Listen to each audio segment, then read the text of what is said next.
Stay ông bố mình từng ở kia ngày này tôi shopping mười ôn từng ở kia ngày trong sắp đà hai ngàyนี้ក៏មានអីពិសេសដែរពួកអីនៅម៉ាត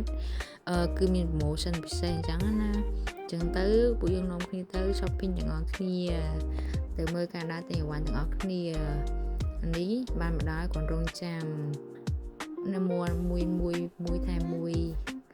មានមួយថែមួយមាន discount 50%ឥឡូវយើងមកទិញជាលក្ខណៈថាទឹកជ្រលក់អ្នកនរគ្នាទឹកជ្រលក់មួយសាច់ជ្រលក់អីចឹងឲ្យឆ្ងាញ់ដែរហើយនេះក៏វីដេអូកាត់ឲ្យយើងធ្វើចឹងណា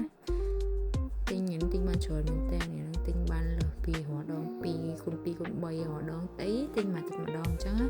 តែលើកនេះយើងទិញរបស់ដែលយើងត្រូវទិញហើយណាមួយបានមានជា discount ចឹងទៅយើងក្នុងគ្នាទិញច្រើនហើយនេះទិញច្រើនជាងហដងអីទិញក្នុងមួយសប្តាហ៍អីក្នុង 100000 ជាងអីឬក៏ជិត 100000 អីទេតែលើកនេះក្នុងចង់ 300,000 ជាងហើយតែគាត់ថាគាត់គេ discount អីអញ្ចឹងក្នុង 200,000 ទេអីវ៉ាន់ទាំងអស់ហ្នឹងអ្នកទាំងអស់គ្នាដឹងអត់ការចំណាយនៅក្នុងប្រទេសកូរ៉េវាអត់ដូចនៅខ្មែរយើងទេការចាយវានៅប្រទេសកូរ៉េគឺវារបស់ថ្លៃតែការធ្វើការមកប្រាក់ខែទទួលបានថ្លៃតែក៏ប៉ុន្តែអីវ៉ាន់នៅទីនេះថ្លៃអ្នកនរគ្នាបើអីវ៉ាន់ទិញអីក្នុងមួយអាទិត្យអី 100000 ជាងអីហ្នឹងញ៉ាំបានតែមួយអាទិត្យអីហ្នឹងអស់ហើយអត់មានញ៉ាំទេទៅទិញទៀតហើយអញ្ចឹងទៅការចំណាយក៏ច្រើនហើយនេះគឺវីដេអូកាត់ដែលខ្ញុំបានធ្វើអញ្ចឹងណាព្រោះខ្ញុំបានកាសថតទាំងអស់ទេដោយសារវាច្រើនអញ្ចឹងណាមានទាំងសាច់ជ្រូកមានទាំងពីទឹកដោះគោមានទាំងពីនំ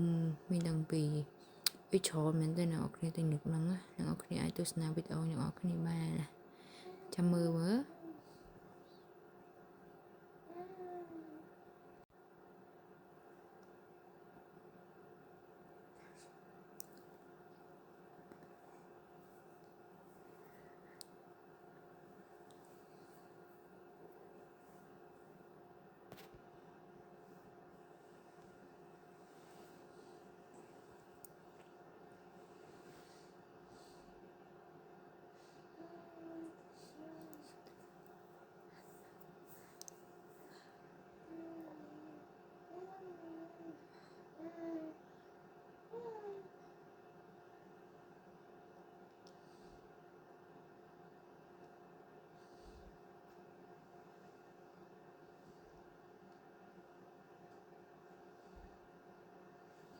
នេះដល់កន្លែងគេគិតលុយអ្នកនរគ្នាដល់កន្លែងគិតលុយហើយ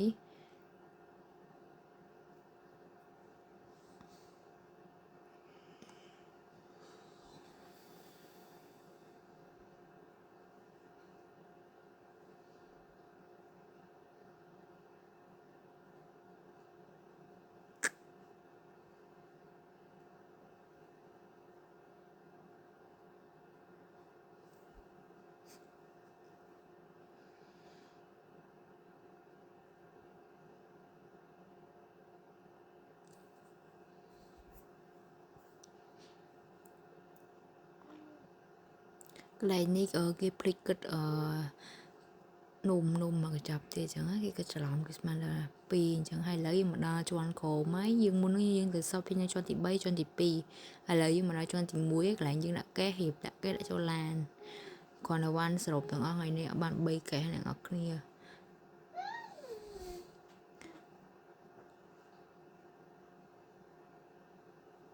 ថ្ងៃហ្នឹងនៅម៉ាតគឺមានមនុស្សច្រើនខ្លាំងមែនទែនគាត់តែមកដល់ភ្លាមទៅម៉ោង10គត់អ្នកនរគ្នាសូម្បីតាកន្លែងចតឡានអត់មាននឹងកន្លែងចតឡានផងអញ្ចឹងនឹងមានមនុស្សច្រើនមែនទែនមាន promotion យូរម្ដងអញ្ចឹងហើយកន្លែងនេះយើង scan លេខឡានណាដើម្បីចេញទៅយើងមិនចាំឲ្យលុយគេលក្ខណៈ free អញ្ចឹងនៅពេលដែលយើង